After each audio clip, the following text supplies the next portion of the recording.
King K. Rool Devilax contre avec Rob. King K. Rool. Et on est dans des couleurs bleutées. Alors si je peux me permettre, je pense que Rob a légèrement l'avantage parce qu'il a quand même une sacrée portée, un meilleur jeu aérien que K. Rool. Ouais, Mais le jeu de projectile de K. Rool peut être Moi, c'est surprenant. le jeu de projectile de K. Rool qui me ferait pencher en sa faveur. Parce qu'en effet, il a un bon jeu de projectile. Il a un contre qui renvoie les projectiles. Il a son contre surtout. Le contre qui va permettre de contrer les Le- bonnes attaques aériennes. Il justement. peut armor sur son ventre, il peut arrêter des projectiles grâce à ça. Aussi une des forces d'Europe pour pouvoir aller chercher son adversaire loin, mais King K. Rool peut passer au-delà de ça avec son. Les deux ont une recovery qui va très loin. Exactement, Ils ont quasiment la même recovery. c'est ça. Même si je mettrais, je dirais que celle de Rob est légèrement meilleure. Oui, celle de Rob peut être stoppée pour faire une attaque aérienne alors que Exactement. K. Rool ne peut pas. Mais celle de K. Rool fait des dégâts du coup. C'est C'est la ça. différence. C'est ça exactement. On a le edgeguard de la part du Rob qui a tenté le down air. Ça c'était bien La tenté. toupie pour le setup qui est relancé. La roulade. C'est ouais. clair. Le setup de Rob est quand même Il est très bon. il est très bon. Je comprends pourquoi. Malgré qu'il ait qu'un seul outil de setup, ça Bah, peut. c'est très efficace. Je comprends pourquoi MT2N, tu penses que c'est Rob qui a l'avantage. Je pense que effectivement. c'est Rob qui a l'avantage, même si personnellement je tiendrais pour King K. Rool, mais Ah, moi je ne tiens pour personne. Parce que le King K. Rool m'a détruit donc je suis un je peu, ne tiens plus pour je ça. suis un peu biaisé sur ce coup-là. Mais on est à des hauts pourcentages et toujours pas de stock de perdu. Hein. On est sur des Oh, le contre très bien Le contre du placé. laser. Le contre. Ah, le down smash. Le down Et smash, c'est le down smash Le qui down- enlève la fin. Il est très fort le down smash parce qu'il permet de sauter et d'esquiver une attaque en même temps. Et c'est vrai, exactement. C'est à peu près le même que celui de Fell Inferno d'ailleurs. Et on a un King K. Rool à 200% hein, parce que ça reste un personnage lourd, on a du mal à l'éjecter et on l'observe. Hein. La toupie qui est lancée. On a une tentative d'edgeguard, mais c'est compliqué d'edgeguard tes personnages en fait. Bah, surtout celle de King K. Rool car il fait des dégâts même en atterrissant sur le rebord. Ouais, c'est ça, exactement. On ne peut pas rester sur le rebord quand il revient.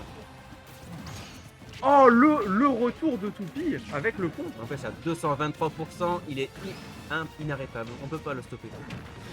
Mais oh, et la deuxième stock qui part pour Rob. La Le différence- King K. Rool à 220%. toujours. L'avantage qu'a King K. Rool, c'est qu'il est lourd, difficile à éjecter et il fait mal. L'avantage, Il c'est fait, son poids. il fait plus mal que Rob.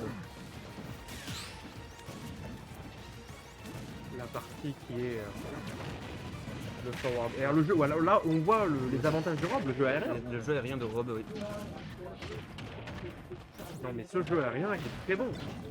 On a eu un mini grab, la toupie, le setup. Ah, Voilà, on le a setup avec les projectiles, on a l'enchaînement des projectiles. les deux ont un jeu de projectiles et de setup très fort. On prend du plaisir à regarder ce match, on peut le dire en tout cas. Oui, oui. J'ose le dire, je préfère ce match-là que celui d'avant. Oui, mais il faut le dire, on est sur, bah, après tout, on est sur une finale winner, donc Final winner en BO5, je en rappelle. PO5, donc et nous sommes toujours qu'à la première manche. Et l'Europe qui revient du coup, l'Europe revient revient. au devant de la scène. Il a éjecté le K. Rool. 60%, c'est largement rattrapable. Alors il est vrai qu'il y a mais le combo marche très bien. Alors oui, Je pense aussi que King K. Rool a quand même aussi un léger avantage, c'est que c'est un personnage qui est rarement joué. Et donc beaucoup de gens ne connaissent pas tous les coups du personnage. alors je dois dire que je ne sais pas à quel point Rob ou King K. Rool sont joués. Je pense que Rob est beaucoup plus joué que King K. Rool. En tout cas, j'en ai vu plus souvent à la Dash Dance. En tout cas chez nous, C'est ça, exactement. on voit plus souvent de Rob que de King K. Rool, mais Ça. ça participe à la surprise. C'est l'avantage de jouer des personnages qu'on voit pas souvent, c'est que ça peut être surprenant. C'est ça, celui qui joue Kirby, bon bah Il a un avantage. exactement.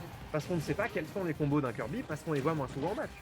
Alors qu'un NES par exemple, on connaîtra plus facilement ses combos. Exactement. On On les voit partout. on en a- bah, les on en a- Lucina, les NES. C'est ça, on en a moins 2 ou 3 de NES, je crois, ici à Lille. En tout cas, Et ce soir, j'en ai vu au moins 2. Et ce qui est surprenant, c'est qu'on a aussi beaucoup de Ridley à la Dash Dance. On a beaucoup de Ridley à la Dash Dance. Ce qu'on voit pas souvent non plus.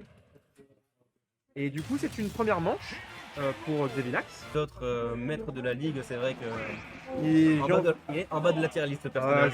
l'avantage, c'est que Jantea, qui était seul pendant des années, a maintenant une amie, en la personne de. Comment se nomme-t-elle? La maître de la ligue de Paldea, Ah oui, qui avant les DLC nous proposait des équipes des plus tristes, faut le dire. c'est ça, les deux sont en bas de la tier list. Même si du coup l'une, grâce au DLC, a réussi à bien remonter. C'est ça, exactement. En haut de la tier list, on a toujours eu Iris et Fintia, bien sûr. Jantea n'a pas eu cet avantage-là Mais peut-être qu'on pourrait découvrir un saison 7 dans Pokémon Zelda. Exactement. Bon, Oh, pas- le King K. Rool. restons sur ce match, ne divagons pas. pas. Voilà, j'ai hésité à la faire, mais tu étais trop rapide, MT2N. J'ai l'habitude, j'ai l'habitude. Oh, la toupie, j'adore la toupie, je dois le dire, ça fait partie de mes modes de jeu préférés. L'edgeguard de Rob est impressionnant. Bah, avec cette toupie, en fait, il faut tourner autour. J'ai un peu l'impression que les deux personnages sont très similaires en tout point. Je dirais, il y a cette différence du contre de Carole, en fait, surtout, je pense. La différence aussi de la hitbox et du poids. C'est ça, on a cette Et le différence. jeu aérien, mais sinon... Pour le style de jeu, Le il style est de vrai jeu qu'on reste peut le y même. voir des... Dans tous les jeux, un jeu de setup et de projectiles, les deux ont une recovery très très forte. Et les deux, on peut edgeguard très facilement et sont impassables. Exactement, les deux ont leurs options d'edgeguard. Hein. Ça. King K. Rool a son canon, son boulet de canon et le reste, et Rob a sa toupie. Et on voit que Rob s'en sort plutôt bien, il a réussi avec le K. Rool à 100%. Alors, Avec avec une pour table de le monde. stream, Torake camp avec Sonic et il a dit c'est les développeurs, c'est pas moi. Alors, Starboy. on va attendre Torake à la sortie. C'est ça, on va regarder parce que du coup, on avait les résultats, on doit avoir les résultats de la loser bracket, C'est ça. du coup. Donc, eh ben non, entre Yue et Torake, on n'a toujours pas les résultats de la bracket. Le souci, c'est qu'il joue Sonic, donc la partie risque d'être longue. Mais de l'autre côté, je peux vous donner plus d'informations puisque le match entre Dawn et Zapata a commencé du coup. C'est ça, Donc, exactement. à voir ce que cela va donner. On rappelle bien sûr que du coup, parmi en fait ces 5 personnes citées, Yue, Torake, Edel, Zappa et Dawn, l'un d'entre eux sera le finaliste qui affrontera le gagnant de ce match. C'est ça, exactement. Donc c'est pour ça que Là, nous avons une guerre de tranchées. c'est ça, on est. Mais on a toujours cet avantage quand même un peu pour Rob du coup, par rapport à la game d'avant, à réussir à bien remonter. Le souci, c'est que Smash Bros est un jeu aérien et celui qui a le meilleur jeu, C'est un jeu très aérien. un jeu aérien et celui qui a le meilleur jeu aérien a l'avantage. Surtout avec Ultimate qui est beaucoup plus rapide que certains Smash précédents, Ouais, ça Brawl ou 4. c'est ça exactement. Qui eux, du coup, pouvaient moins se baser sur l'aérien, mais Ultimate étant très rapide. C'est ça. Et c'est les légions du Carole, et c'est une manche 1-1. en faveur. Les outils de zoning et de setup. Et les petits terrains sont très désavantageux pour ce genre de personnage. En général, on préfère les grands terrains comme Kalos. Kalos qui est un bon terrain, hein. Malheureusement tous sont bannis par les joueurs, hein. Malheureusement, oui. Après, ça va, on a toujours Holo Bastion. C'est vrai. Mais du coup, nous avons donc, ce match sur petit champ de bataille. Je pense que ce match sera beaucoup plus intéressant que le précédent car ce terrain est plus petit, donc il y a beaucoup plus d'interaction. Et je crois que les blast zones sont aussi très petites à Très ce petites à ce terrain. Ça arrive Fait que Ça va il beaucoup. est peu probable qu'on arrive aux 200% des manches précédentes en fait, tout simplement. Ce combat risque d'être plus explosif que le précédent. Exactement. Là, on a En plus de ça, les plateformes sont plus j'ai rapprochées. oublié de dire aussi tout à l'heure, mais les deux ont un outil pour enterrer l'adversaire. C'est vrai. Les deux ont un Don Oh, et Pro le qui peut enterrer. contre qui est bien utilisé sur la toupie. Les deux ont un contre. Enfin, vraiment, c'est deux personnages très similaires mais très éloignés en même temps. C'est ça, c'est un beau match. Hein. Que dire de plus C'est- À part que vraiment, je vais aller chercher cette bouteille d'eau. Et c'est la première stade de perdu pour King K. Rool. Et là, on voit la petite Blast Zone parce que Mais oui. le jeu ne voyait pas mourir. Je ne match- pensais pas qu'il allait mourir. Ça fait partie de ce jeu-là, quoi. Et, le Rob- et cette petite blast zone, vraiment, le Qu'est-ce que Rob qui c'était fait 2 stocks d'affilée. C'était incroyable. Vraiment, Je suis impressionné. je suis impressionné également.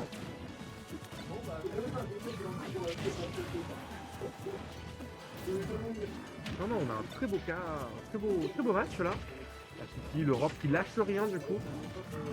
En fait, je J'ai pense que sur une petite Blast Zone comme celle-ci, Rob a beaucoup plus d'avantages que King K. Rool. Alors je dirais qu'en fait, c'est surtout sur sa capacité à se déplacer de Rob. C'est ça. Oh, 3 vies à 1 du coup pour Surtout que l'Arseide. Quand on a plus de portée et que là, Donc,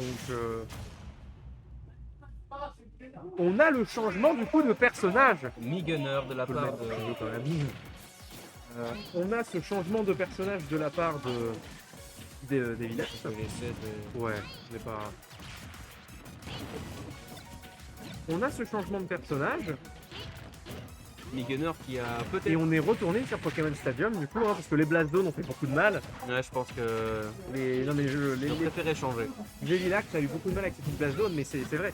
Parce que Rob a les moyens en fait de revenir tout de suite et de gérer sa revenu là où King K. Rool peut revenir de très loin mais va prendre plus de temps en fait. C'est ça, exactement. Ce qui fait que du coup il va le faire plus tard dans la blast zone de la Mais de ça, je pense que l'avantage de Rob, c'était que tu pouvais faire des combos aériens que Carole ne peut pas faire. Exactement. Et les combos aériens du coup d'Europe qui ne tuent pas ici, qu'on n'a pas vu, qui ne peuvent pas tuer sur Pokémon Stadium, on l'a vu depuis tout à l'heure, à chaque fois il le mettait, les Carole arrivaient à revenir en fait. Alors que sur le petit champ de bataille, C'était la blast zone tout de c'était suite. la Blast Zone. Alors là, nous avons le Mi-Gunner qui, je pense, pourrait avoir un léger avantage. Qui a le même set qu'en demi-finale aussi. C'est ça. Donc Parce que- à partir du moment où il a été choisi là, il est set lock, c'est-à-dire que si Xevilax remporte cette manche pour le dernière, s'il veut reprendre le Mi-Gunner, il serait obligé de garder ce set. Mais pour le moment, le Mi-Gunner a été éjecté à 59%. Donc je pense quand même que Mi-Gunner a un léger avantage car il peut absorber les projectiles. C'est vrai qu'il a cette absorption des projectiles. Malheureusement, il manque de portée au corps à corps comparé à King Carole. Mais il perd ce contre. Il perd le contre. Le contre qui permettait finalement quand même à Mais King il Carole. gagne un jeu de projectiles beaucoup plus varié. C'est vrai. Comparons ce qui est comparable, en tout cas ça permet de changer la partie. Surtout que ce que veut Xevilax, c'est surtout de ne pas s'approcher de Rob qui possède Exactement. une portée et un jeu aérien très puissant. Et il est vrai que quand on y pense, le Mi-Gunner a un très bon jeu aérien, on pense surtout à son backer et à son repère, C'est ça. qui ont une très bonne portée. Il peut toujours surprendre. Même son downer, je crois qu'il a une très bonne portée. Il a son jeu de projectile, on Il a une comprend meilleure- ce qu'il veut. Je pense qu'il a quand même une sacrée pression sur le bouclier. Ah bah bien sûr. Ah, mais le jeu aérien de Rob, hein. Là, c'est. Mais on voit que on comprend le choix du Mi-Gunner qui permet de rivaliser avec ce jeu aérien. Je comprends le changement. C'est vrai que King Carole a beau être similaire à Rob, il a quand même un léger désavantage. Il manque ce jeu aérien, c'est ça. Et du coup, tu avais plutôt raison, en tout cas sur le début où tu pensais que Rob avait cet avantage, bah, semble-t-il que ça soit le cas. Hein. C'est ça. Tout est une question de match-up. Il y a deux, hein, exactement, on est à la quatrième. Une question, est-ce que tu peux apporter une bouteille d'eau ou pas, s'il te plaît? Ouais, pour 50 centimes, c'est ça. Je te les passe, mais juste, j'ai soif. Ce qui me permet. Merci. Les deux ont un très bon pressing sur le bouclier. Le up smash du Mi-Gunner en sortie de bouclier est très. C'est un bon out of shield. C'est ça, exactement. Il est Merci. difficile à Le prévoir. caster a sa bouteille d'eau. Le caster peut boire. Que bon, on caste depuis l'écart, je crois. C'est Tu ça, dois faire une bonne heure en fait, hein, une bonne heure de cast. ça passe vite. Mais oui. La toupie qui est. Ouais, on voit le Rob qui edgeguard. Hein. Le edge guard de Rob, c'est. Là, les deux joueurs sont assez, je vais dire, assez équilibrés. La différence étant que Le souci, c'est que le Rob, Vilax était en désavantage là. au bord du terrain, Rob, c'est quelque chose. Hein. J'aimerais pas être à la place du Mi-Gunner. Surtout que je suis avant d'être joueur Bowser Junior, je joue Little Mac et je peux vous dire que ça me donne des mauvais souvenirs. Ah bah Little Mac, on pense à sa recovery bien sûr. Hein. Là, Il ne sait pas sauter, il faut le dire. il ne sait pas sauter, son saut est plus grand que son up B, il faut savoir. C'est quasiment la même chose. C'est pour ça que j'ai changé de personnage d'ailleurs. Tu m'étonnes. Mais c'est difficile de jouer un Little Mac, hein. Surtout. L'avantage c'est que ça peut surprendre vu que tout le monde s'attend à ce que ce soit nul. Exactement, le Little Mac a l'avantage de frapper fort, il a les armures. Il est faire armor pour les smash. Exactement, Les smash qui n'ont pas de lag. c'est l'avantage de ce Little Mac. Mais le désavantage, c'est son jeu aérien, sa recovery pire qu'horrible. Hein. La pire du jeu. Il faut dire les termes, il faut dire les termes. La pire recovery du jeu, le pire jeu aérien du jeu. En clair, un des pires personnages du jeu. En tout cas, oui, dans un jeu où effectivement, dans toute compétition, les stages acceptés sont ceux qui ont le trou, Little Mac est parmi les plus désavantagés. C'est ça exactement. Surtout que le jeu aérien est de mise. On en parlait tout à l'heure. Hein. Il suffit d'affronter un Pikachu et c'est fini pour toi. Les Pikachu, j'en fais encore des cauchemars bien sûr. Ah oui. Et c'est une victoire Pour d'Arceus. Du coup 3-1 dans